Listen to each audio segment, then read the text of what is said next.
All right, I think we can probably get started.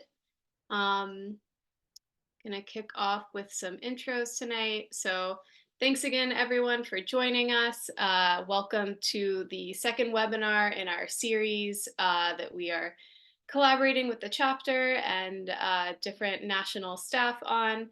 For those of you that don't know me, my name is Emma. I use she, her pronouns. I'm based in Des Moines, and I am the organizer on our Iowa Beyond Coal Sierra Club team. So our goal is to work to transition Iowa to clean energy and secure retirements for coal plants by 2030. We decided to do this webinar series to educate people on different climate issues and energy issues across the state, and also opportunities. So tonight we have Pam, our chapter director, with us, and Tony Mendoza, who is our presenter for this webinar. And Tony is a senior attorney with the Sierra Club's environmental law program, and he advocates for clean energy in the central United States. Tony received his BA and JD from Yale University. Before joining the Sierra Club, he worked at a law firm in DC. He grew up in Virginia's Shenandoah Valley, and he enjoys fly fishing for wild trout and salmon, bird watching, and playing soccer. And Tony's currently based in the Bay Area, um, and is calling into Iowa for us this evening. So thanks again, Tony, and I'll let you take it away.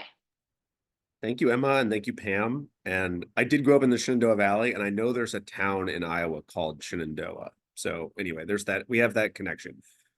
So today I wanted to just talk about some issues, some opportunities in the Inflation Reduction Act for Iowa, and we'll talk about, of course, just the climate opportunities in that law. And um, let's dig right in. So, oops. So here's the overview of the different programs we're going to talk about. We'll talk about the clean energy tax credits, a DOE, Department of Energy loan program, the Greenhouse Gas Reduction Fund and Solar for All, the Climate Pollution Reduction Grants Program, the Environmental Justice Community Change Grants Program, the Home Energy Rebate Programs, the Clean Ports Program, and then a little bit on electric transmission at the end. And if you have any questions, you can just, as we're going, you can just type them in the chat function. And I understand that Emma is going to monitor that. So let's dig right in. So clean energy tax credits. These are kind of when the Inflation Reduction Act was passed in the summer of 2022, this was kind of the big ticket item that was discussed in the press. These are the credits that utilities, the tax credits that utilities can take advantage of to build wind and solar and other types of clean energy. And so the law extended and expanded the existing production tax credit and investment tax credits. And then starting in 2025, creates a new clean energy production investment tax credit. The distinction between those two are probably not important for too many folks unless you're a tax lawyer, but essentially tax credits are available for any wind or solar project or other clean energy project through construction beginning in 2032, or, and I'm looking at the kind of the last bullet here, or when the US electric sector hits 75% GHG greenhouse gas reductions compared to 2022, whichever is later. And so Congress said, we're going to make these credits available for a decade or longer if we don't achieve our goals. And there were some changes that were made in the way these work. In the second bullet here, there's this concept called direct pay. And so, of course, I mean, stepping back for a second, tax credits benefit entities that have tax liability, for-profit companies that pay taxes. Entities that don't pay taxes have not historically been able to take advantage of tax credits.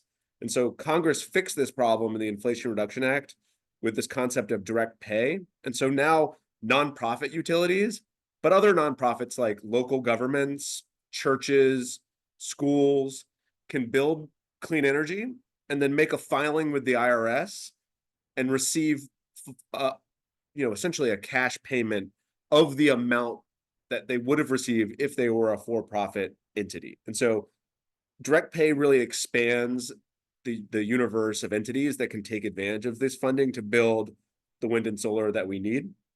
And then I want to point your attention to this third bullet about energy community and domestic content adders. I'll dig into those a little bit more in some future slides. But essentially, the tax credits set a base level of credit for basically any wind or solar project. And then a developer, utility, or anyone else who's building wind and solar can get 10% more value for your tax credit, either the ITC or the PTC, if you build your project in an energy community, which I'll talk about more, or if you use domestic content. And here I've provided a link to the guidance for direct pay, which is the way these credits work for nonprofits. Okay, so here's this is a separate bonus credit that adds to the general tax credits for a specific type of project. And there's a lot of text on this slide, and I am an attorney, and so there's always too much text on my slides. I'm sorry. This one's the low income community bonus credit. I guess what I would say is, to most directly, if you're working with a state agency, a nonprofit, anyone who is building community solar or rooftop solar for low income folks, you should encourage that entity to apply for this credit. It's a way to add more. You get a 20%, up to a 20% additional credit in addition to the base credits for projects that meet these criteria. And the deadline for the 2023 allocation is passed, but there will be another allocation in 2024. This program pairs very well with another program we're going to talk about later called Solar for All. And so anyone who's in touch with the entity in Iowa running Solar for All might want to encourage them to also apply for this money. You can expand the number of low-income folks who can get rooftop solar and community solar. Okay, energy communities. This is sort of the just transition, or one of the just transition concepts that were put in the Inflation Reduction Act. The idea is that we want to direct extra federal spending to certain areas that have historically been dependent on fossil fuels. And so if you're a utility or anyone else who builds clean energy, and you locate your facility in an energy community, you get 10% extra value from your credit. And there are three different categories. One is brownfields. And Iowa has a long history, as y'all know, of industry, especially Eastern Iowa. And so there are a lot of brownfields in Iowa. If you build, and all your neighboring states, if you build say a solar project on a brownfield, you get that 10% extra credit off the bat. Then there's two other categories. One is basically related to coal mine. It's not basically, it is related to coal mine or coal unit closures. And then this other one is related to employment, but you don't need to remember either of those because the Department of Energy has a map and we can just see where those areas are. So here's the national map. And you can see, Joe Manchin, the senator from West Virginia, was instrumental in passing this law. And so, of course, basically all of West Virginia is an energy community. So are places like Wyoming, Texas, Louisiana, places that have historically been pretty dependent on fossil fuels. But let's zoom into Iowa.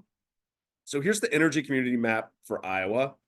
And through the good work of lots of advocates in Iowa, y'all have retired a decent number of coal plants and coal units in Iowa. And so, I don't know the name of this coal unit over here by Sioux City, but evidently there was a coal unit in this census tract. It retired. And now not only that census tract, but all of the census tracts that adjoin, that touch it, including some, by the way, that are across the river in Nebraska, qualify as an energy community. And so if I was a utility in Iowa, I would think hard about siting my solar projects in these places where you can get extra funding.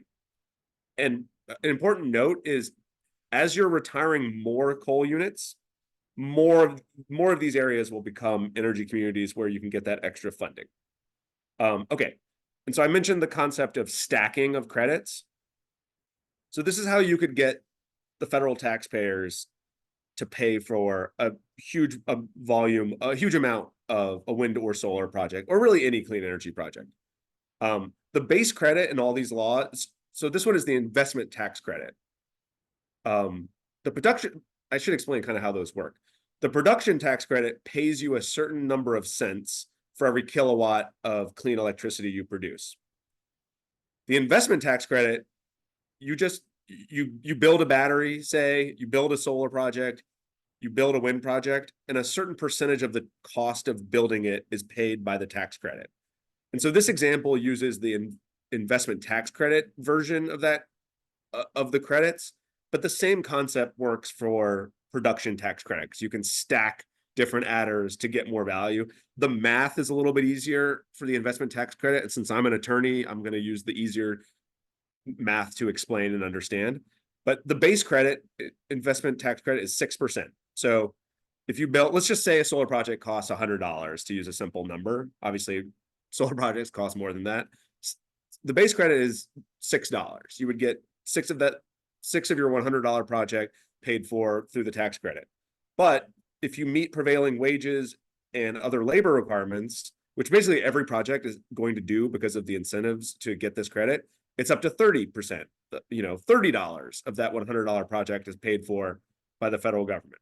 Let's say you site the project in an energy community, of which there are, as we just talked about, a lot in Iowa. Now you're getting 40%. Let's say you use domestic content for your, let's say, solar panels. Now you're up to 50% of your project cost is covered by the federal government. And let's say you applied for the low income credit and you won. Now you get 70% of the cost paid for the federal government. And so this example would work really well for low income solar, but you can see for basically any clean energy project, you can think about stacking credits and getting 30, 40, maybe 50% of the project cost covered by the federal government. And Emma, I see that you have a question or more. Yes, we had a great question. Are these energy community funding? Are these energy communities? Is the energy community funding prioritized by size, specifically for the Davenport/Bettendorf area, considering it's small compared to the others? So the reason some of these are bigger than others is because of the way census track. It has really nothing to do with the Inflation Reduction Act. It's the way census tracts were drawn. And so you'll notice in Wyoming, for example, these census tracts are enormous because Wyoming is not a heavily populated state. And the census tracts, like here in northern Wyoming, as one example, there evidently was either a coal mine or a coal plant that closed there. And then all of these other census tracts that touch it are also considered an energy community. And so it's just a consequence of the size of the census tracts.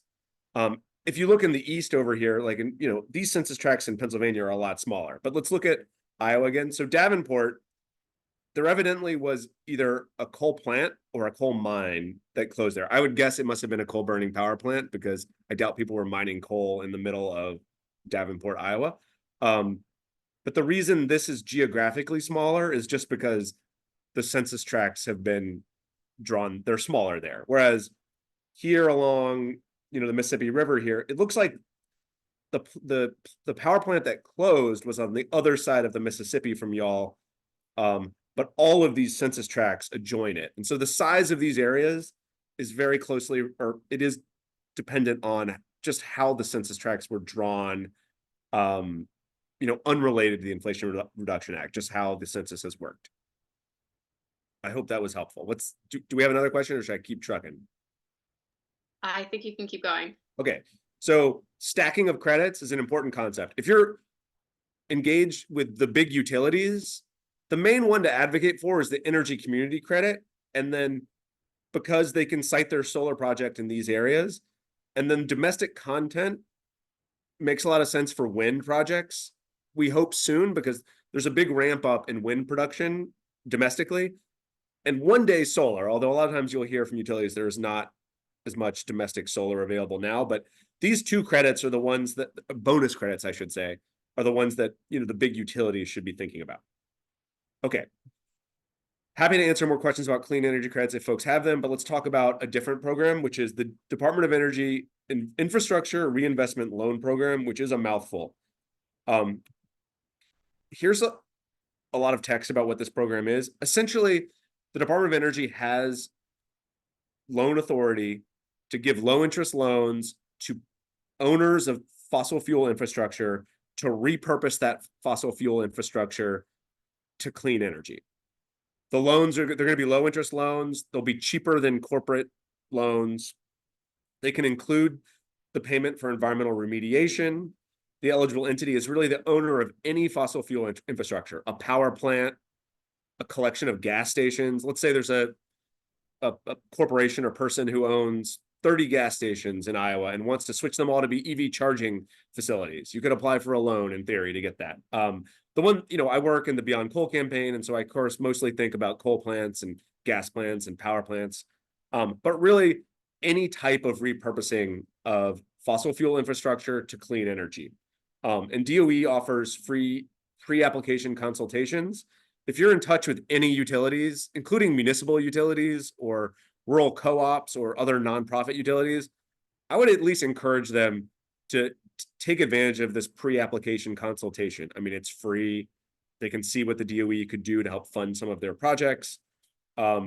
Here's a list of some of the types of things that they have identified that they would fund: renewable energy, distributed energy, virtual power plants, transmission upgrades, new manufacturing, nuclear energy, yes, and other projects, including carbon capture, which is not something Sierra Club really wants to see, but it is something that they've included as the things that they would fund.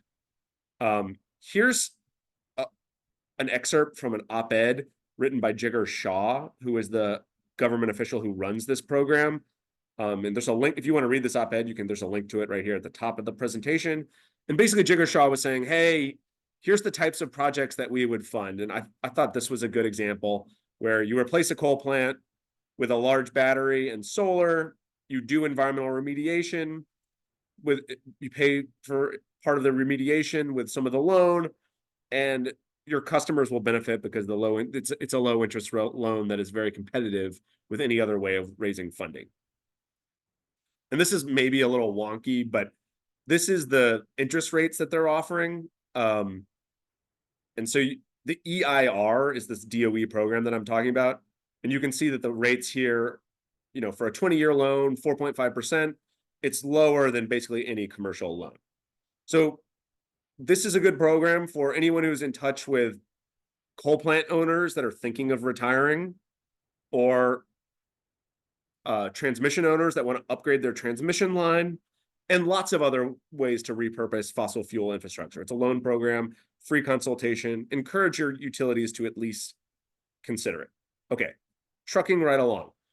The Greenhouse Gas Reduction Fund and Solar for All. So the Greenhouse Gas Reduction Fund creates essentially climate or green banks.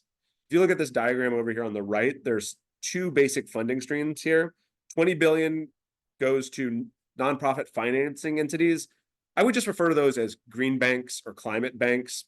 And then 7 billion goes to this other program, which is Solar for All. And we'll talk about that separately.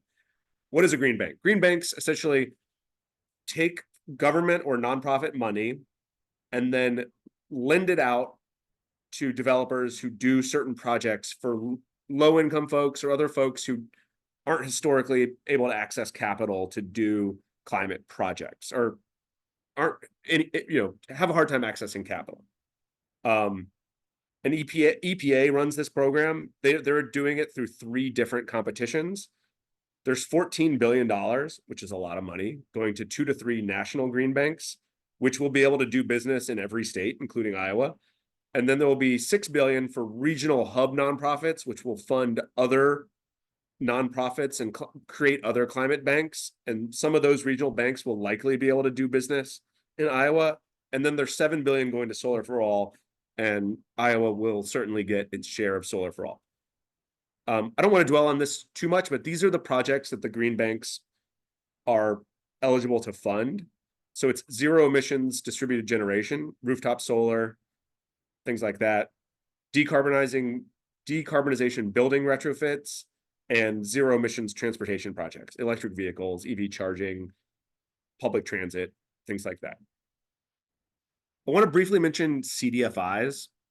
So the national green banks can give money to community development and financial institutions. These entities were set up a few decades ago by the federal government to fund housing projects for low-income folks. Under the IRA, they're now eligible to receive funding to do these 3 different types of climate funding projects for for low-income folks in Iowa and other places. The screenshot at the bottom shows the CDFIs that already exist in Iowa. And if you look at them, you can see they're mostly focused on, just from looking at their names, mostly focused on housing. So Habitat for Humanity of Iowa. There's an opportunity for Sierra Club, allies, volunteers to talk to each of these CDFIs and say, hey, Iowa Center for Loan Fund, what's your plan for applying for greenhouse gas reduction funding to not only build affordable housing, but build affordable housing that has rooftop solar, community solar, electric appliances, high efficiency appliances, take advantage of all this funding to provide a host of benefits to low income folks that are, economic benefits and environmental benefits. Okay, solar for all. So this is sort of the other part of the greenhouse gas reduction fund that is not a bank. This is more of a grant program. The eligible entities are states, local governments, tribes, and certain nonprofits. But we don't need to focus on that because only one entity applied in Iowa, which is the case in many states. And the Iowa Economic Development Authority did apply. Thank you, Emma and Pam, for confirming that for me. The purpose of this program is to expand community solar programs for low-income and disadvantaged folks. And the specific uses of this money are rooftop solar, community solar, battery storage, enabling upgrades, which basically means, repairing a roof so that it can, hold up panels and things like that. And then also solar workforce development, which is a big issue in a lot of places. We're going to need a much bigger solar workforce to install all these projects. And here's the timeline. So the Iowa entity, the Iowa Economic Development Authority, applied back in October 2023, which is good. EPA is going to announce the award winners in spring 2024, this spring. Last I heard, it's going to be in March or April. And then the money will actually flow to all the states in July. All of this money has to go to build projects for low income and disadvantaged folks. And there's a mapping tool here to identify where those communities are in Iowa. And although it's also true that low income people who live in communities that are not identified as low income are also still eligible just based on income. EPA expects performance to last for 5 years. And so the awards will be made, as I said, in July 2024, and then there'll be 5 years for the Iowa Economic Development Authority to implement this program, build all these projects. The award for Iowa should be pretty significant. I would guess around $100 million or so. And if you combine it with the low-income credit that we talked about earlier and other tax credits like the energy community credit for certain areas, you can extend that money even further to install more solar for more folks. And here's the Solar for All website if you want more information, or let me know if you have a question. But we will keep trucking. Okay. Another cool program in the IRA, and there are many, is the Climate Pollution Reduction Grants Program. So the purpose of this program is to give money to states, local governments, tribes, and U.S. territories to come up with climate pollution reduction plans, and then to implement aspects of them, or to implement hopefully all of them. Let's see. These plans were just filed last week. March 1st, 2024 was the deadline for their kind of initial plan, and then the final plans are due in 2025.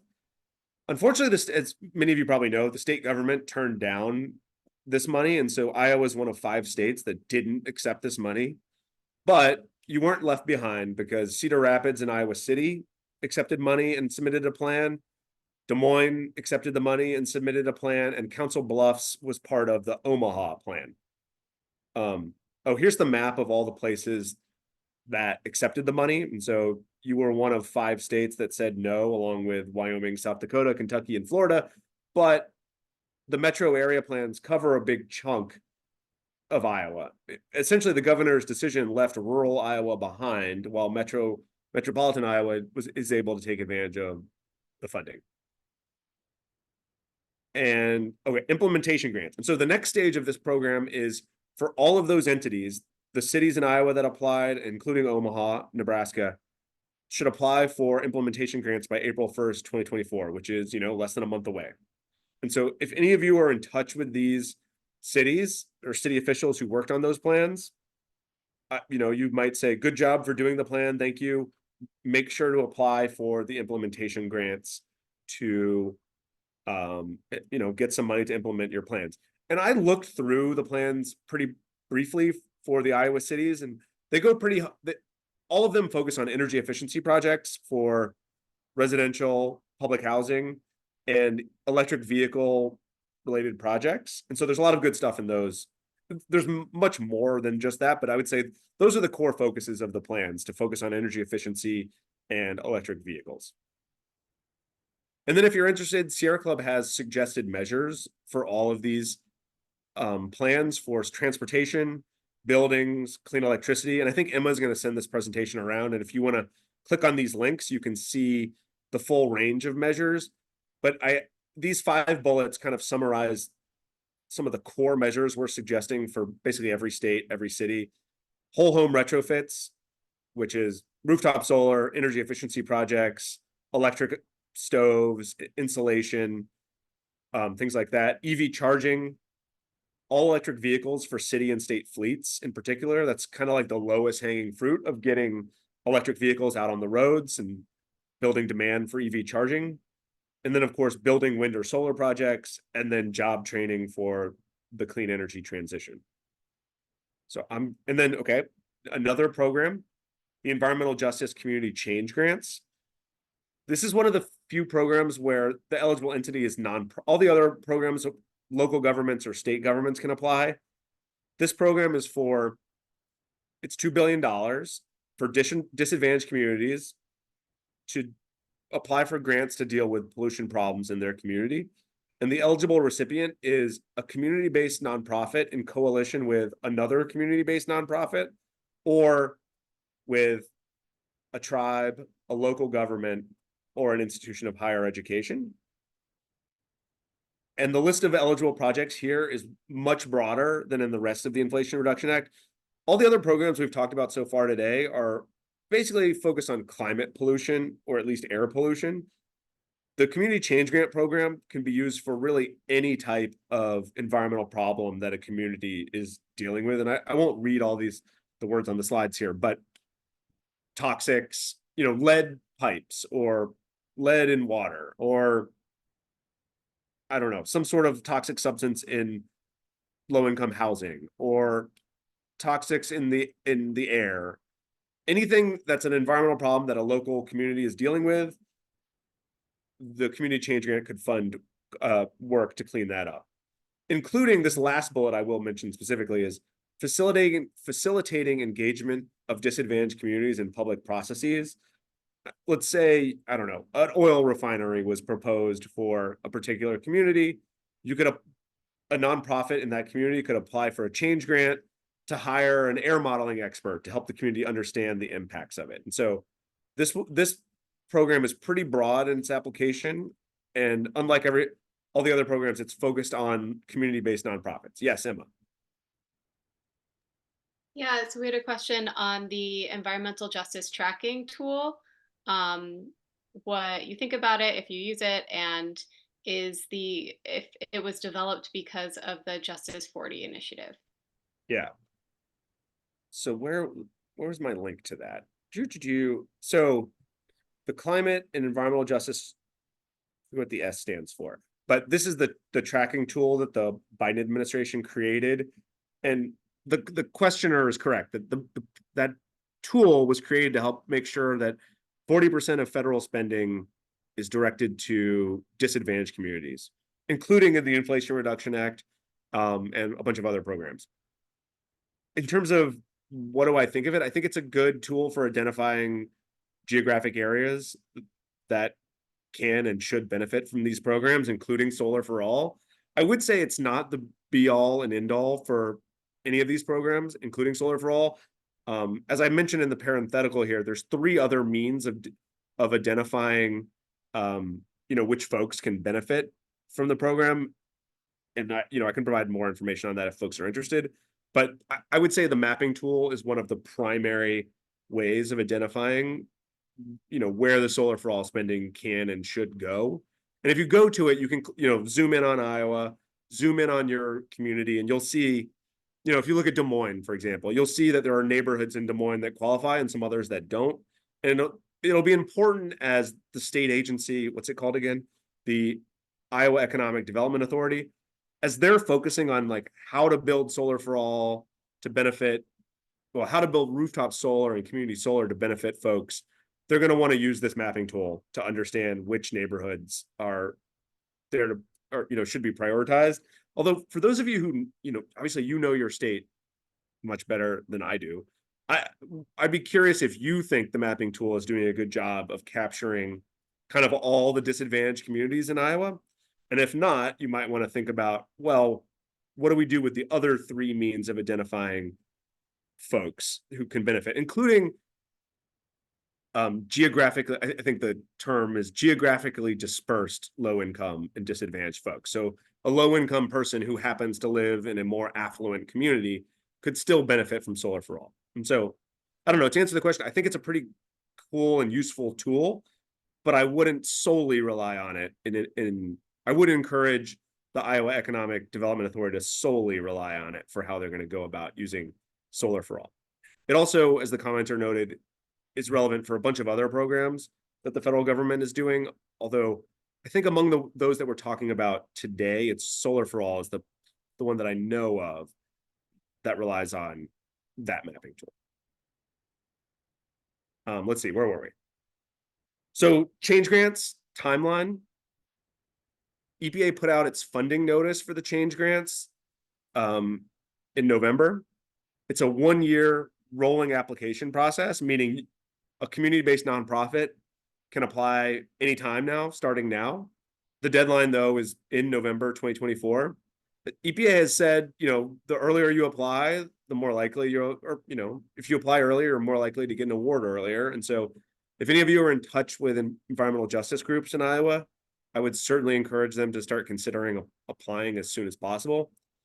And here's a Sierra Club template letter that explains the opportunity in a more detail than I'm talking about right now. You could use that letter to send it to a nonprofit you're in touch with.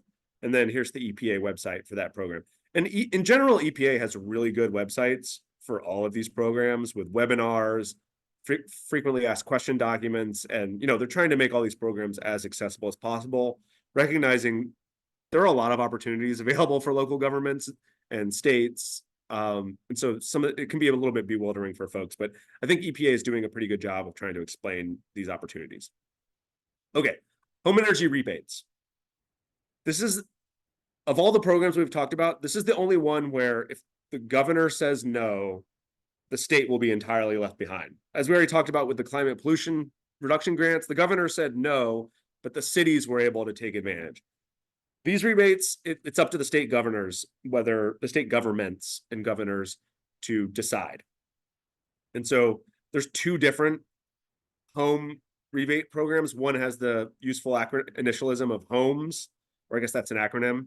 HOMES, the Home Efficiency Rebate Program, pays for efficient air conditioners, insulation, air sealing, new windows, doors, smart thermostats, up to $8,000 per home. Low and middle income folks are eligible, and eligible applicants are homeowners or aggregators. I guess aggregators for multifamily homes. This is a really cool program. It's a lot of money to benefit, I don't know, economic justice for low and middle income folks, and will reduce a lot of pollution. And then there's also the related HERA program, up to $14,000, limited to households below 150% of the area median income. So applies for essentially the middle class and then people in poverty and the lower middle class. These are point of sale rebates. And so I think the idea would be, assuming Iowa accepts the money, you could go to, say, Home Depot and buy an electric heat pump, an electric stove, insulation, anyway, all of these things. And at the point of sale, the clerk would be able to look up your name or some sort of identification number on this Iowa government system, which is going to be set up in conjunction with the federal government. Again, assuming Iowa accepts the money. And then as you're at Home Depot checking out, you'll get the rebate right away. So essentially, you would get all of this stuff for close to free. to install in your house, maybe even entirely free. Here's the timeline. So US DOE is the implementing agency for this program. The deadline for Iowa and every other state to declare if they're going to reject the funding is this August. And then the deadline for the state to actually apply is January 2025. And so, to the extent folks on this call or allies have, interest in organizing around this year is the year to persuade the Iowa state government to accept this money. It's a it should be obvious that they should accept it, because it's just a huge economic benefit to low and middle income folks in the state. Although, as y'all know, politics can get in the way of things. Clean ports. Oh, question, Emma. Yeah, we had one question. How can we make sure Iowa accepts the homes money, just by contacting the governor, or are there other ways? It's a really good question. So I would think about it kind of like in any, and I can't really answer it, I should say, because I don't know the Iowa context. But, and this is something, Emma and Pam can talk to our folks in other states who are thinking about this problem. But it's like, how would you run a campaign targeting the governor to do the right thing, where the state government doesn't have to put forward really any money for this? It's federal money that would immediately benefit low income and middle income folks, the people who need the help the most in Iowa. I would guess that your governor is probably not as persuaded, and I'm of course just guessing, maybe not as persuaded by the climate angle here. And so I would, again, I'm not the right person to ask about how to persuade your governor to accept, but I would just make the economic case. Iowa folks pay taxes to the federal government. Why should all the benefits for this program go to Illinois and Minnesota and all the neighboring states that are definitely going to accept this money, and just leave, we're talking hundreds of millions of dollars that could be going to Iowa? And so I don't know the answer to that question of what the best way to persuade your governor and your other state officials to accept this money. But I think it's an important question for Iowa advocates to think about this year, and think about, what's the best way? What does she care about? What's her name again? Emma, Kim Reynolds. Yeah, Kim Yeah. Reynolds. What does she care about? What would persuade her to do the right thing for the state? I don't know the answer specifically, but I think it's a really important, $1 million question, it's a Tony. really important $1 million Um, question for Iowa this year. yeah, we can Don't be definitely like, talk about it strategically, a way we can approach that. yeah, There were a couple more questions that popped up about this too, or not okay. about Kim, but one was, how is income verified to see if you are eligible? Another really good question. So this is one of the key implementation problems in this program.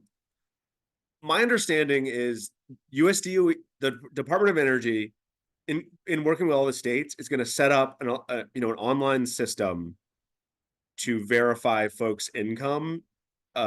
This isn't really much of an answer because I don't know how this will work exactly, but the idea would be that the state and federal government will work together to figure out which people in Iowa qualify, so that when you show up to Home Depot, or Lowe's, I guess shouldn't just completely shout out Home Depot only, or really anyone who is selling these types of things like insulation, all these other electric wiring.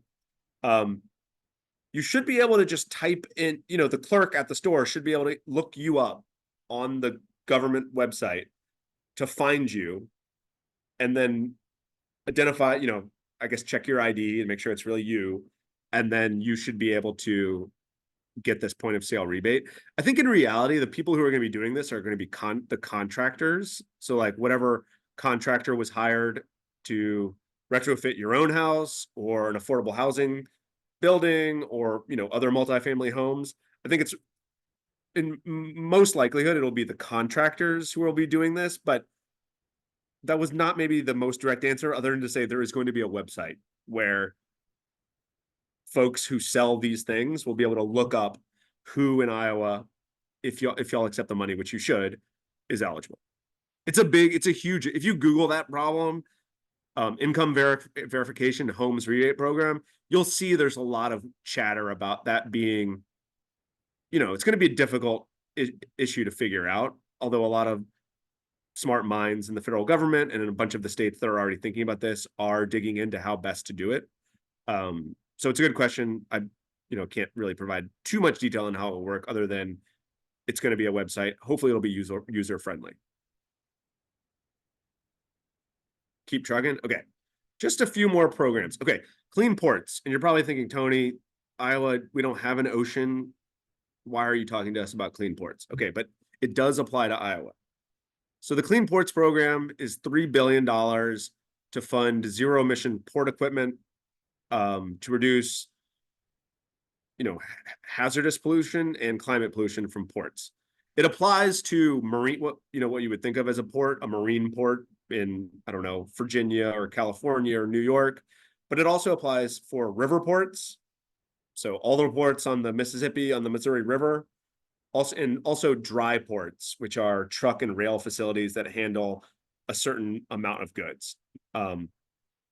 This funding notice was just put out in February 2024, and the deadline to apply is May 28th of this year. Just a couple of months from now.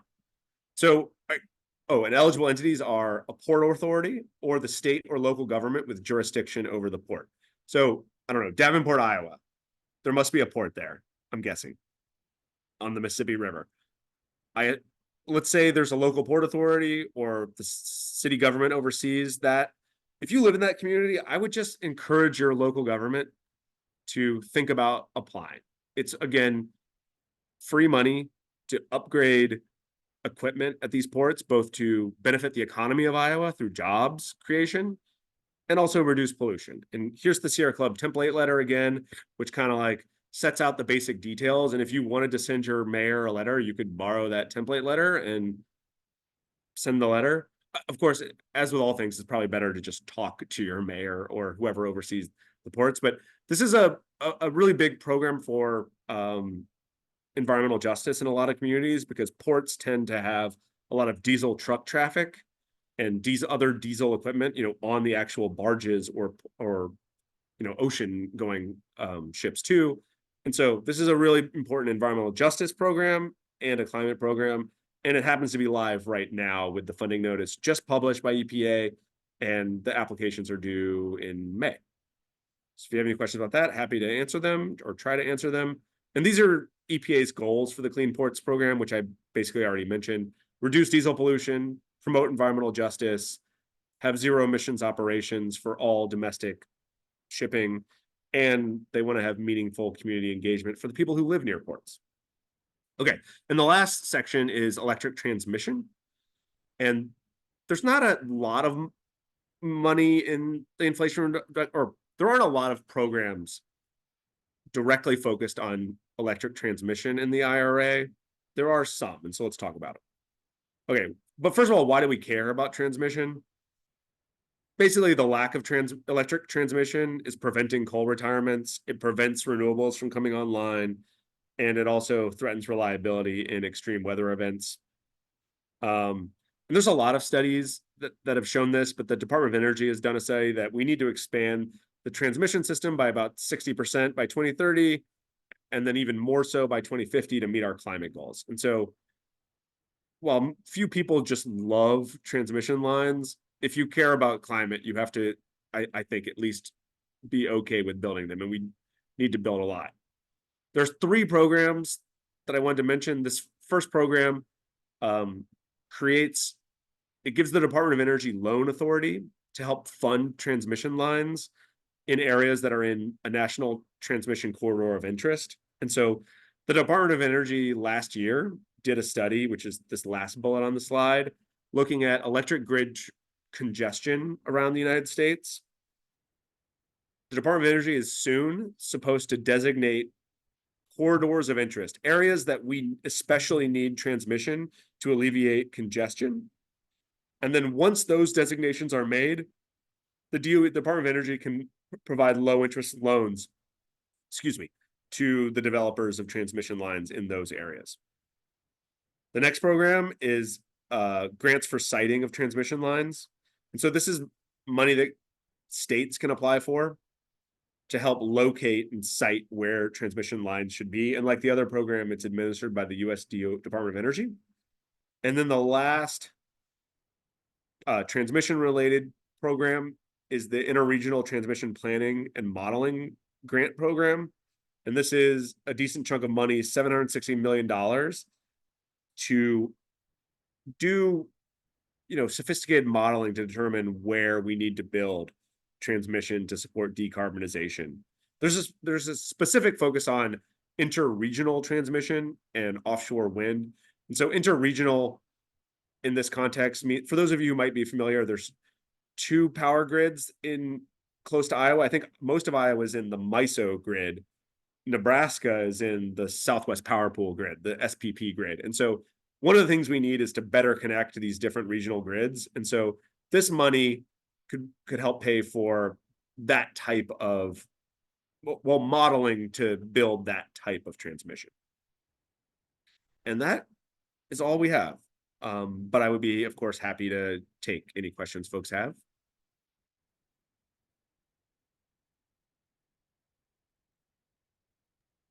Thank you, Tony.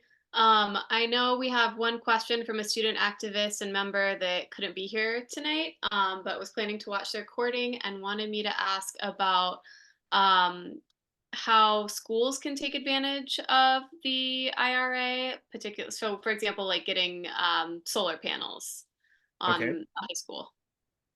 So there is a specific grant program, which I didn't mention for, it's called like the EPA Clean Schools program. And so for low income schools that have air pollution problems near the schools, there's a specific grant program for that. And I could send you information about that, Emma, which you could pass on. But for basically any school, I think the main thing to think about, and I'm trying to scroll back up to the tax credits. Excuse me. So basically for any school, schools are nonprofits in general. Public, any school that wanted to build, let's say, solar, could take advantage of these payments, the tax credits, through direct pay. So just basically any school could build solar panels on their roof and get 30% of the cost of that project covered by the direct pay credit, which is, as I said earlier, sort of functions like, well, you file something like a tax return at the IRS, and then the IRS just wires cash to you of the amount you would have gotten if you were a for-profit entity. And direct pay works with all the adders we talked about. And so for schools that are located in these areas, the energy communities in Iowa, off the bat, they would get 40% of their solar project covered. And so, I think every school system in Iowa should probably think about this opportunity. But for the school systems located in the energy communities, it's an especially good deal. You get 40%. And then, of course, let's go to the stacking. If you were able to source from, domestic solar, or let's say a school wanted to do a small wind project and got domestic wind, you could get maybe 50% of your project. And then, of course, the local taxpayers of the school district would have to pay for the other 50%, or the other, the part that isn't covered by the federal spending. But that should pay off pretty quickly over time in reduced electricity use and savings. And so, obviously for every school, it's going to be different. They'd have to do the math on whether it makes sense for them. But the thing I would definitely encourage is, while this opportunity is available for this decade, it's a good time for really any school district to think about this. And again, especially these communities that are in the energy, school districts that are in the energy community areas.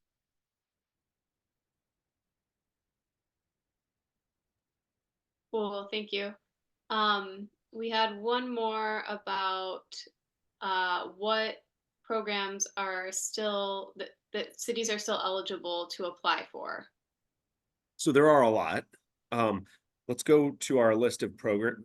Why is my thing not moving? Here we go. Okay, so the clean energy tax credits are available till 2032 or later, depending on our climate progress. And so any local government that wanted to build, I mean, let's say the city of Des Moines wanted to put solar panels on, or wanted to put solar near its wastewater treatment plant. I don't know. The city could build that and get a direct pay credit of at least 30% more if you take advantage of any of the adders.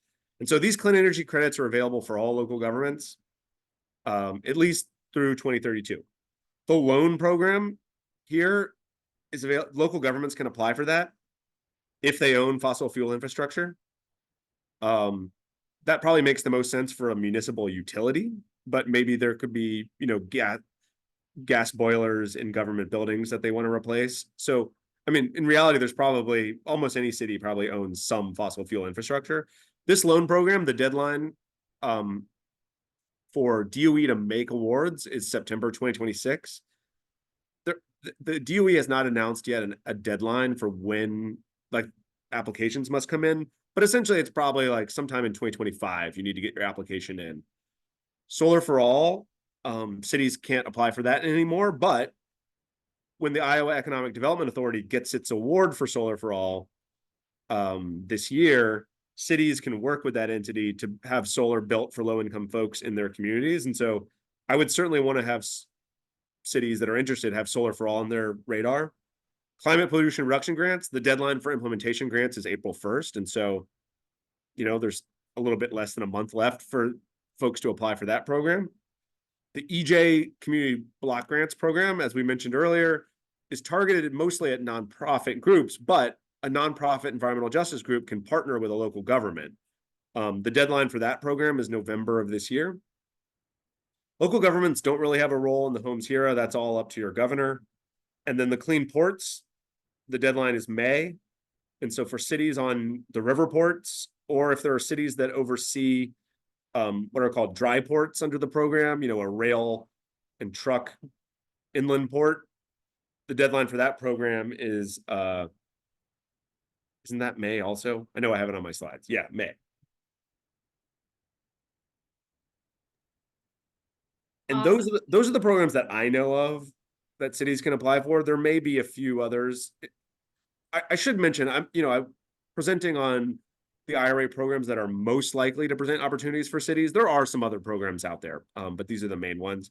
And the one I would always direct every city to think about is this clean energy tax credits with direct pay. I mean, every city should be thinking about building solar, wind, maybe, to reduce pollution, lower their own energy use or electric bills. Definitely. I don't know if anybody else on this call has ever ridden Ragbri, but I was definitely scratching my head as to why Iowa doesn't have more solar this past July. Okay, do we have any final questions? Those are great ones. I liked answering them as we went too.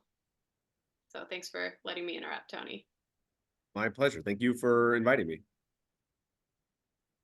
All right, cool. Well, if we don't have any others, um, thanks again for joining us this evening. And that we did record this webinar, so I will be downloading that and sharing it on the follow-up email along with Tony's slides so that they will be available for you all to access those links that he shared.